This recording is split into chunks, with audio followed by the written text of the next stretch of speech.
The Little Minister by J. M. Barrie. Chapter 3. The Night Watchers. What first struck Margaret in Thrums was the smell of the caddis.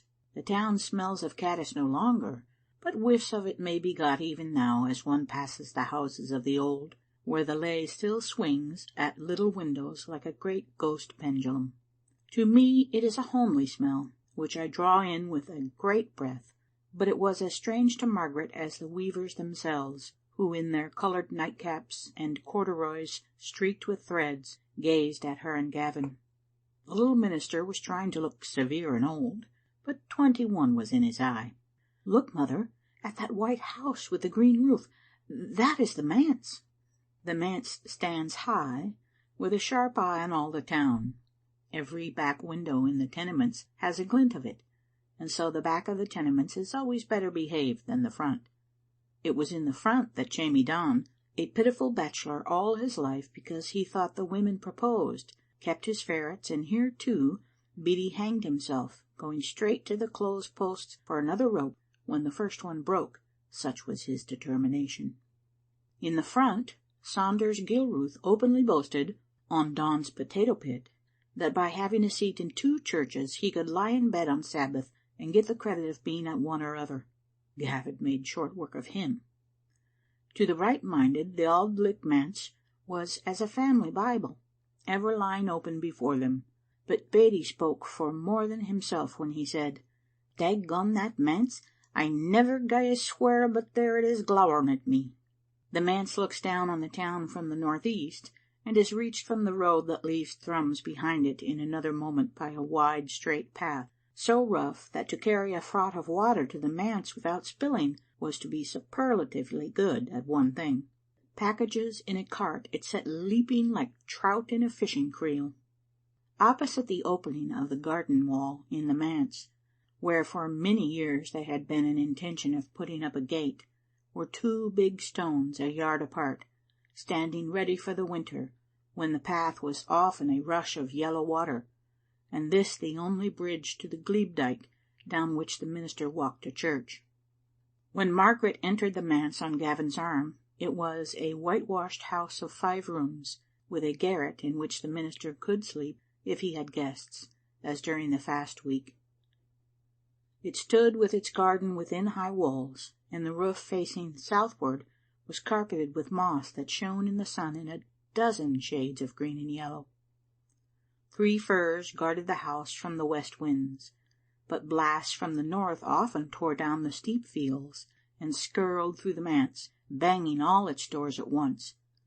A beech, growing on the east side, leant over the roof as if to gossip with the well in the courtyard. The garden was to the south, and was overfull of gooseberry and currant bushes. It contained a summer seat, where strange things were soon to happen. Margaret would not even take off her bonnet until she had seen through the manse and opened all the presses. The parlour and kitchen were downstairs, and of the 3 rooms above, the study was so small Gavin's predecessor could touch each of its walls without shifting his position. Every room save Margaret's had long-lidded beds, which close as if with the shutters, but was cough-fronted, or comparatively open, with carving on the wood like the ornamentation of coffins. Where there were children in a house, they liked to slope the boards of the closed-in bed against the dresser, and play at sliding down mountains on them. But for many years there had been no children in the manse. He in whose ways Gavin was to attempt the heavy task of walking had been a widower 3 months after his marriage, a man narrow when he came to Thrums, but so large-hearted when he left it, that I, who know there is good in all the world, because of the lovable souls I have met in this corner of it, yet cannot hope that many are as near to God as he. The most gladsome thing in the world is that few of us fall very low, the saddest that, with such capabilities, we seldom rise high. Of those who stand perceptibly above their fellows I have known very few, only Mr. Carfrae and 2 or 3 women. Gavin only saw a very frail old minister who shook as he walked, as if his feet were striking against stones. He was to depart on the morrow to the place of his birth, but he came to the manse to wish his successor Godspeed. Strangers were so formidable to Margaret that she only saw him from her window. "May you never lose sight of God, Mr. Dishart," the old man said in the parlour. Then he added, as if he had asked too much, "May you never turn from him as I often did when I was a lad like you." As this aged minister, with the beautiful face that God gives to all who love him and follow his commandments, spoke of his youth, he looked wistfully around the faded parlour. "It is like a dream," he said. "The first time I entered this room the thought passed through me that I would cut down that cherry tree because it kept out the light. But you see, it outlives me. I grew old while looking for the axe. Only yesterday I was the young minister, Mr. Dishart, and tomorrow you will be the old one, bidding good-bye to your successor." His eyes came back to Gavin's eager face. "You are very young, Mr. Dishart?" "Nearly 21. 21! Oh, my dear sir, you do not know how pathetic that sounds to me. 21! We are children for the second time at 21, and again when we are grey and put all our burden on the Lord." The young talk generously of relieving the old of their burdens, but the anxious heart is to the old when they see a load on the back of the young. Let me tell you, Mr. Dishart, that I would condone many things in 21, now that I dealt hardly with at middle age. God himself, I think, is very willing to give 21 a second chance. "I am afraid," Gavin said anxiously, "that I look even younger." "I think," Mr. Carfrae answered, smiling, "that your heart is as fresh as your face, and that is well. The useless men are those who never change with the years. Many views that I held to in my youth and long afterwards are a pain to me now, and I am carrying away from Thrums memories of errors into which I fell at every stage of my ministry. When you are older, you will know that life is a long lesson in humility." He paused.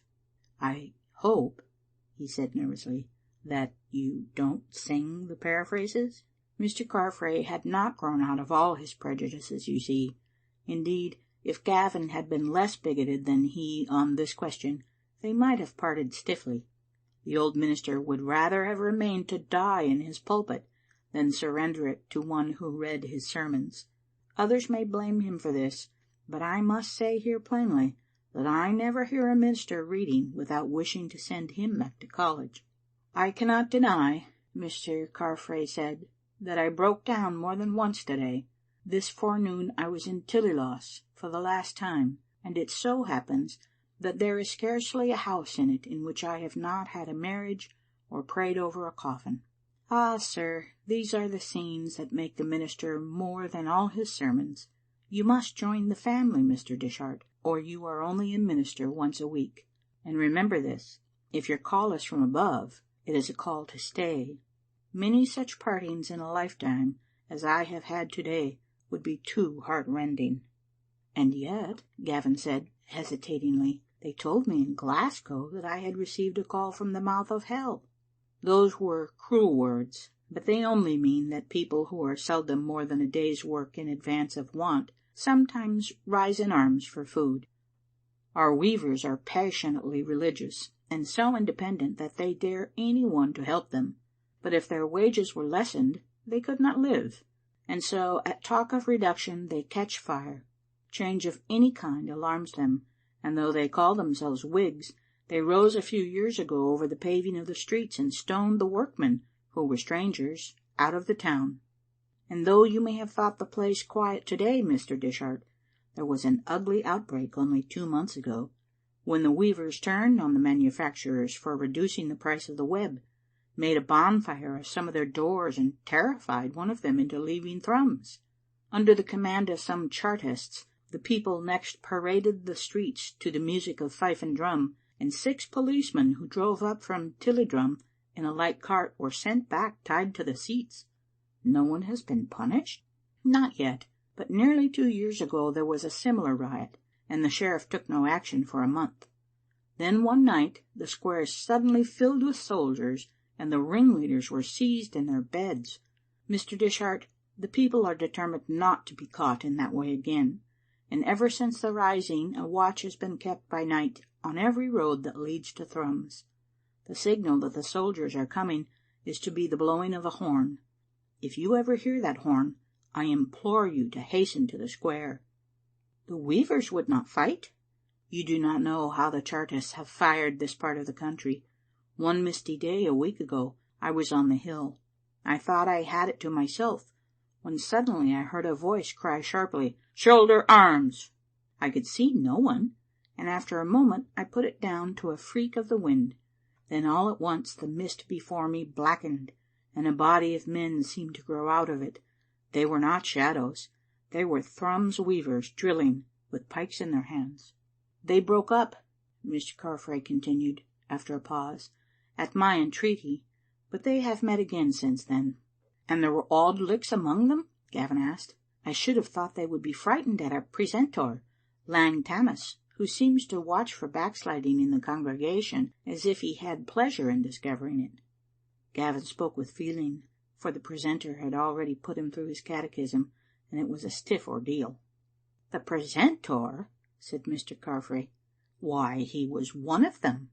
The old minister, once so brave a figure, tottered as he rose to go, and reeled in a dizziness until he had walked a few paces. Gavin went with him to the foot of the manse road, without his hat, as all Thrums knew. "I begin," Gavin said, as they were parting, "where you leave off, and my prayer is that I may walk in your ways." "Ah, Mr. Dishart," the white-haired minister said with a sigh, "the world does not progress so quickly as a man grows old. You only begin where I began." He left Gavin, and then, as if the little minister's last words had hurt him, turned and solemnly pointed his staff upward. Such men are the strong nails that keep the world together.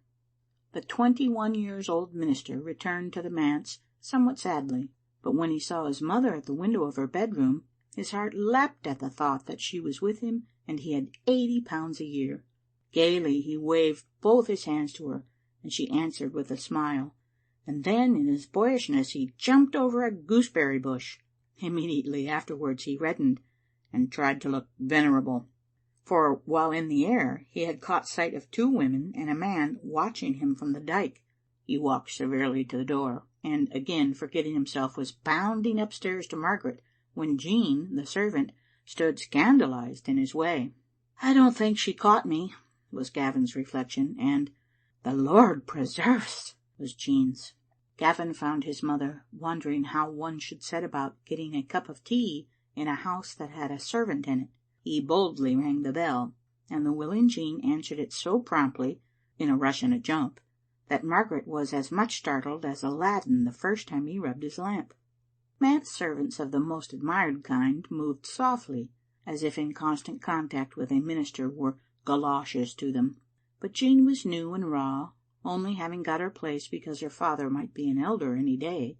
She had already conceived a romantic affection for her master, but to say "sir" to him, as she thirsted to do, would have been as difficult to her as to swallow oysters. So anxious was she to please, that when Gavin rang she fired herself at the bedroom. But bells were novelties to her as well as to Margaret, and she cried excitedly, "What is it?" thinking the house must be on fire. "There's a Kern folk at the back door," Jean announced later, "and their respects to you, and will you gie them some water out of the well? It has been drought this 8 days, and the pumps is locked." "Na," she said, as Gavin made a too liberal offer. "That would tune the well, and there's jimply enough for ourselves. I should tell you, too, that 3 of them is no Auld Licks." "Let that make no difference," Gavin said grandly.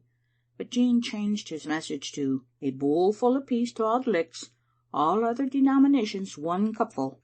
"Ay, ay," said Snecky Hobart, letting down the bucket, "and we'll include atheists among the other denominations." The conversation came to Gavin and Margaret through the kitchen doorway.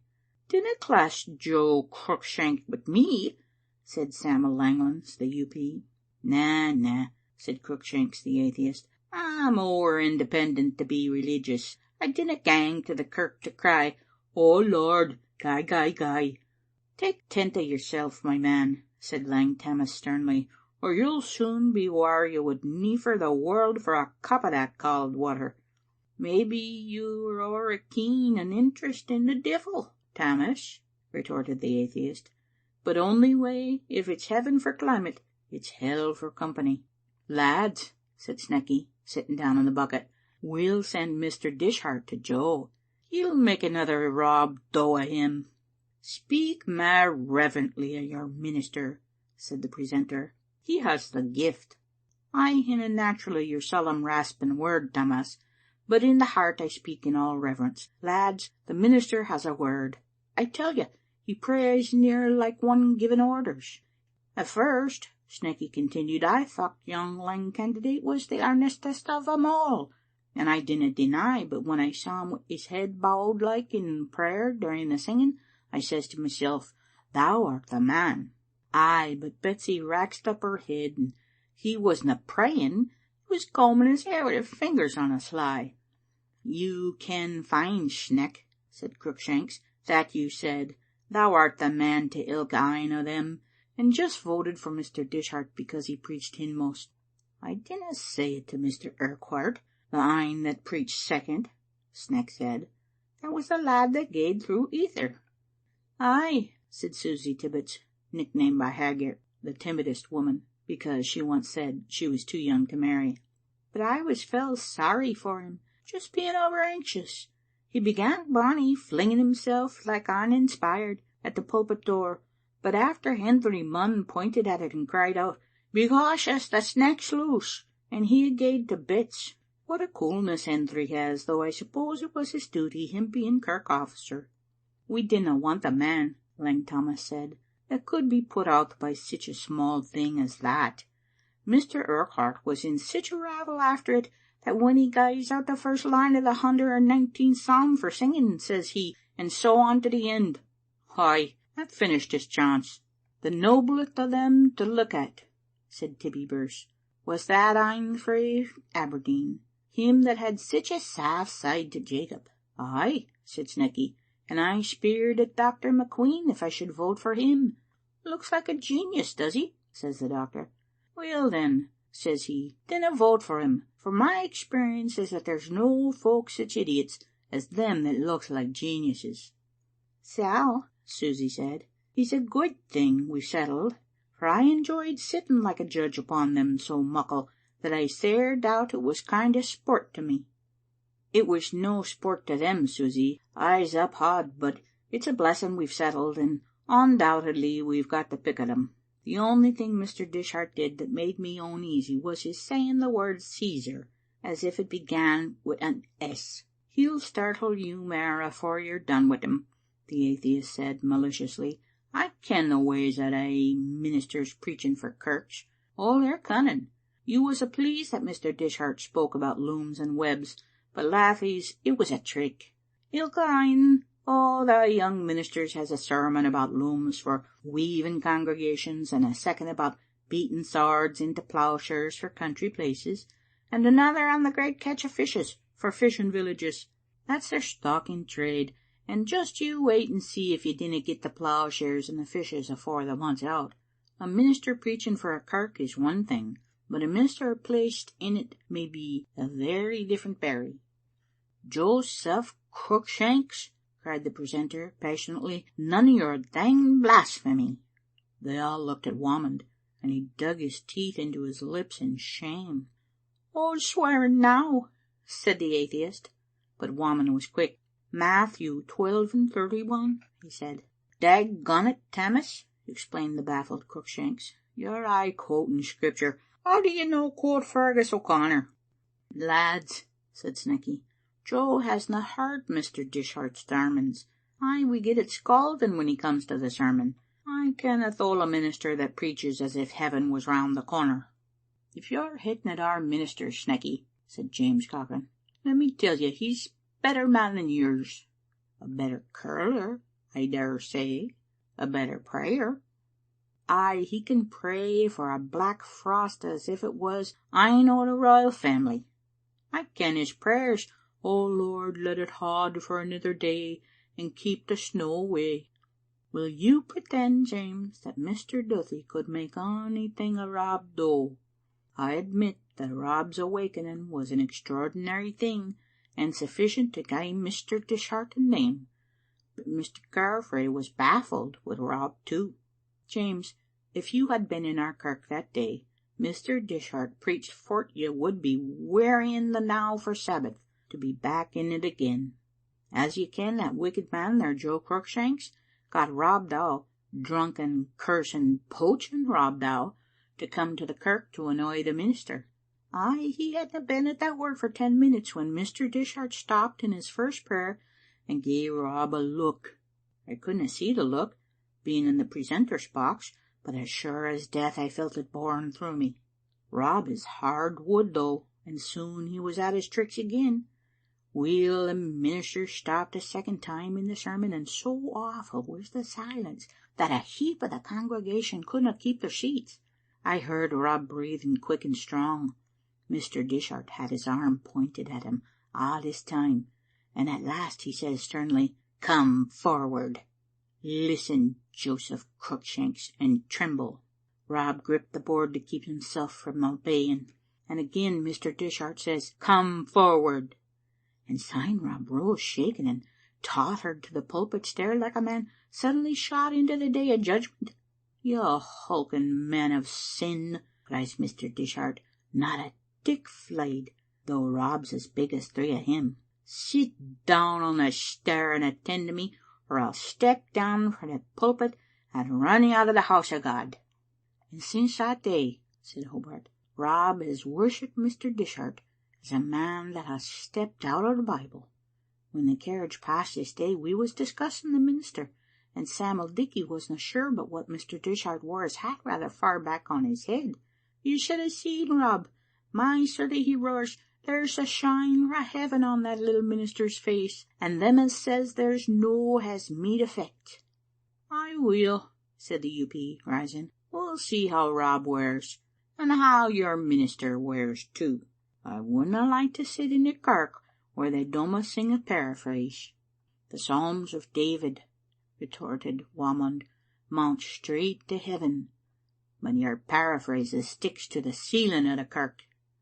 "You're a bigoted set, Tammas Whamond, but I tell you this, and it's my last words to you the nicht, the day'll come when you'll hae Mr. Duthie, ay, and even the U.P. minister preaching in the Auld Licht kirk." "And let this be my last words to you," replied the precentor furiously, "that rather than see a U.P. a preaching in the Auld Licht kirk, I would burn in hell fire forever." This gossip increased Gavin's knowledge of the grim men with whom he had now to deal, but as he sat beside Margaret after she had gone to bed, their talk was pleasant. "You remember, mother," Gavin said, "how I almost prayed for the manse that was to give you an egg every morning? I have been telling Jean never to forget the egg." "Ah, Gavin, things have come about so much as we wanted that I'm kind of troubled. It's hardly natural, and I hope nothing terrible is to happen now." Gavin arranged her pillows as she liked them, and when he next stole into the room in his stocking soles to look at her, he thought she was asleep, but she was not. I dare say she saw at that moment Gavin in his first frock, and Gavin in knickerbockers, and Gavin as he used to walk into the Glasgow room from college, all still as real to her as Gavin who had a kirk. The little minister took away the lamp to his own room, shaking his fist at himself for allowing his mother's door to creak. He pulled up his blind. The town lay as still as salt, but a steady light showed in the south, and on pressing his face against the window he saw another in the west. Mr. Carfrae's words about the night watch came back to him. Perhaps it had been on such a silent night as this that the soldiers marched into Thrums. Would they come again?